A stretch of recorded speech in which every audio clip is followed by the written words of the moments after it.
If you have an online course, you already wrote a book, you just didn't know it yet. Over the last decade, I've ran an online course business to over $70 million in sales, and it's built on the back of a book, and specifically this book. So my guess is if you're watching this video, you're in one of two buckets. You've either got a course and it's not really selling that much, or you've got a thriving course-based business and you're looking for ways to generate more sales.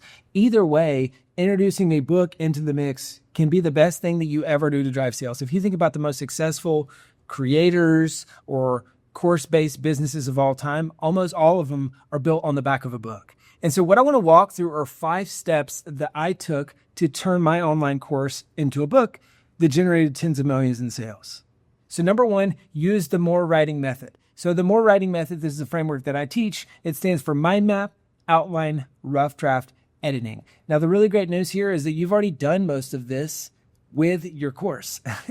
So if you think about it, a lot of people, they think they need to reinvent the wheel. And it's, okay, well, what am I even going to say in the book? I don't want the book to be just like the course because then people won't buy the course. Should it be different? Should I use this story? Should I not? I just say to all of those things, don't overcomplicate it. You've already done the hard work. How did you structure the course? That's probably how you want to structure the book. What were the key points, the key stories, the key lessons? That's probably how you want to structure the book. But just to be sure and just to be safe, go through this process where you mind map and say, hey, what are all the ideas that I teach in this course? And so you're just ideating, maybe these are the milestones. That's what we do in a lot of our courses. We say, hey, what are the milestones? We have 8 milestones and we work backwards from those milestones. And then guess what? When I rewrote this book, I put the 8 milestones in the book. So now the milestones are aligned between book and course. If you think about a course or a book, it's the same thing, but different mediums, right? I'm trying to help someone get to an outcome. One mechanism is through the written word. One mechanism is through video, but it's the same thing. I'm trying to help them get from where they're at to the outcome that I'm promising. We call this the 4 Ps: person, pain, promise, price, right? Who's the person that we're writing this book to? Hopefully that matches up to the person who's purchasing your course. What's the pain that they have that they know that they have? What's the promise that you're making with this book? Hopefully it's the same promise as your course. And then the price point, on the book side of things, way more straightforward than on the course side of things, but you can price based on value. So if you got your mind map and your outline, you're using the More Writing method, and then I'll talk about this later in the video of how you can actually use the videos in the course to write a bunch of the content. Number 2, strategies over tactics. Russell Brunson has this concept called a value ladder. Right? I love this, and I think it so perfectly illustrates the marriage between books and courses. So there's part 1. Let's just, assume, for example, I want to fix the radio in my car. Okay, so part 1, I could read the instruction manual for my car or the instruction manual for my radio. Right? That's similar to a book. Maybe that has what I want, maybe not. So that's the teach me how to do it bucket. Then you go up a rung and I might say, I don't know. Maybe I need a little bit more visuals here. Okay, I'm going to watch some YouTube videos or some tutorials or whatever else. That is the show me how to do it. Then you've got the next rung in the value ladder, which is, maybe coach me on how to do it or do it with me. And then, I might have that. And then I move into the next piece, which is just, can I just pay you to do it? And that's me going down to the local mechanic and saying, hey, can you just fix my car for me? So if you think about those rungs of the value ladder, it's very similar to someone going from book, I read the book, teach me how to do it, to I want an online course, hey, I'm going to buy your course, show me how to do it, maybe coach me on it. Maybe that's a slight rung above or similar rung. And then all the way to, hey, can I just pay you to do it for me? But the core difference is in how you teach it. So when we're writing a book, we want this to be timeless. We want it to be a perennial bestseller versus in the course or the coaching or the done for you, it can be a lot more tactical. So I think about this kind of in flight terms. So your course is in the trenches. It's the 1,000-foot view, 10,000-foot view maybe, and your book is the 30,000-foot view. Now, the reason why this is really important is because tactics change, strategies don't. So if you think about this, let's use my book as an example. I'm writing this book, published The Proven Path from Blank Page to 10,000 Copies Sold. Obviously, we help people go from blank page to successfully published book and all that good stuff. It would be very easy for me to be very tactical in this book. Okay, here's how the Amazon algorithm works. Here's how this lever works. You should run this type of funnel, these ads, this cost per click, all the things. Well, guess what? Within 6 months, Amazon's going to change their algorithm. The platform's going to change. I could put a bunch of screenshots in there about the Amazon platform. All that's going to change and be outdated. So what I think about, and this is what I call the fundamentals of the bestseller, is it a well-written, timeless book? So I really want you to think about that as you're going from course to book, is leave out the tactics that might become outdated and double down on the strategies that are timeless. Number 3, give away everything. All right. Now, this is a question I get asked all the time. Hey, how much should I include in my book? Like, I don't want to include everything. I want to leave them more. And so if I hold it back, well, then they'll want to work with me, right? Wrong. This is the worst possible strategy. I love this quote. It says, give away all of your best stuff for free and people will pay you to tell it to them again. So that is my philosophy when it comes to your book, is I want to give away all of the best stuff, because we've all had that experience where you read a book and you think, oh my gosh, if I got this much value from the book, I wonder what it'd be like to work with this person. And we've had a bunch of clients that work with us, especially in the real estate investing space, where they have a book that teaches their real estate investing methodology. They have a bunch of people that read that. Maybe it's mobile home investing, or we've got some folks that are in storage investing. We got folks in flipping and rental properties and all that stuff. Okay, so they write their thesis and you might think, well, hold up, I'm just training my competition. But a ton of people read those books and they say, this sounds like a lot of work. Can I just invest with you? Right? So that's what we're going for, is we add so much value that the people who read your book, they say, I'd be an idiot not to work with you in some capacity. Now, maybe I'm going to buy your course, or maybe I'm going to buy a done-for-you service from you to achieve the outcome that this book is about, because I don't want to do it all myself. So give away all of your best stuff for free and people will pay you to tell it to them again. When in doubt, cover your best things in the book, and then even down to the lead magnet level, where you're giving them powerful tools and lead magnets to help them ascend from reader to paying customer. Number 4, write the rough draft using your online course. So this is really fun. If you've already created a bunch of videos on this topic, all of these videos in the course, well, then chances are you've already written the book. All you got to do is just get it transcribed. But the reason why this kind of marries with step 1 and is so important is because so many people, they don't do the more writing method. So they don't have a mind map and an outline.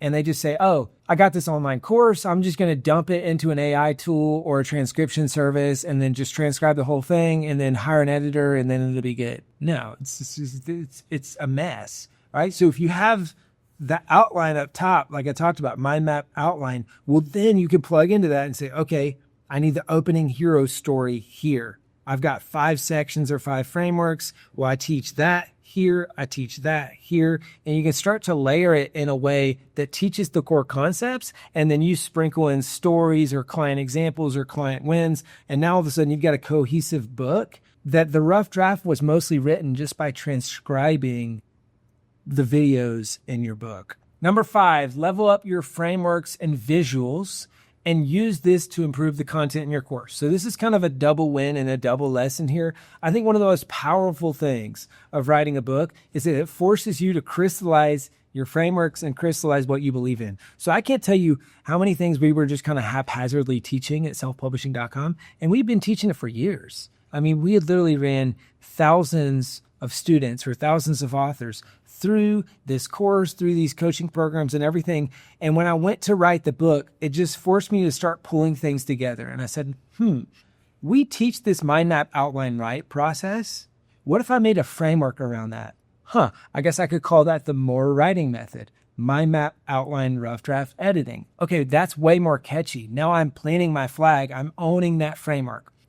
We teach people how to get super clear about who they're writing to. So what if I said this is a 4 Ps of a best-selling book, and it's person, pain, promise, price? All right, you get my point. It's just framework after framework. And when you go and when you look through this book, there's so many things like that the book forced us to have the framework that we never had before. And so now all of a sudden we've got proprietary IP that we're teaching in our blog posts, that we're teaching in our videos like this, that we're teaching inside the course, that we're teaching in the book. It just layers. If you're trying to build a knowledge-based business, well, you need core frameworks and you need visuals and you need IP, right?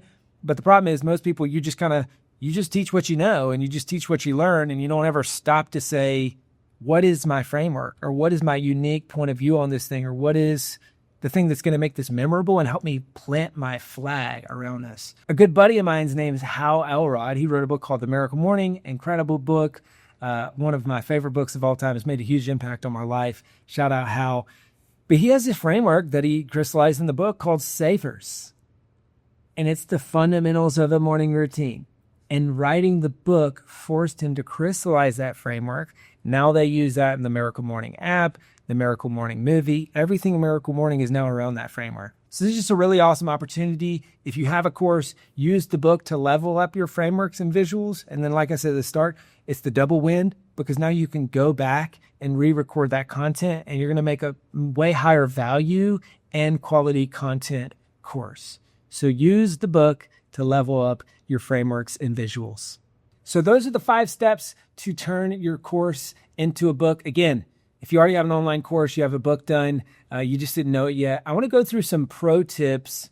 This is a little bit more advanced that might help you even further. So the first one is utilizing writers or content people on your team.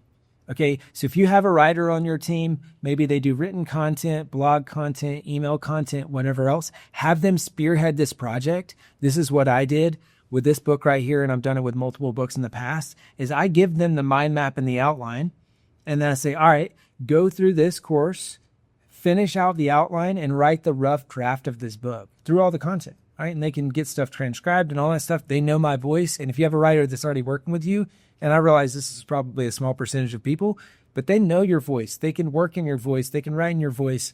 Now you've got the first draft done without you even having to do it. And then the second pro tip, and this is something that is just more recently available, is you can actually plug in, once you get your outline, you can plug in AI into the process. Now, you might even be able to use AI to create your outline, right? If you upload your login to your course or a bunch of videos or all that stuff, you could use AI to spit out an outline.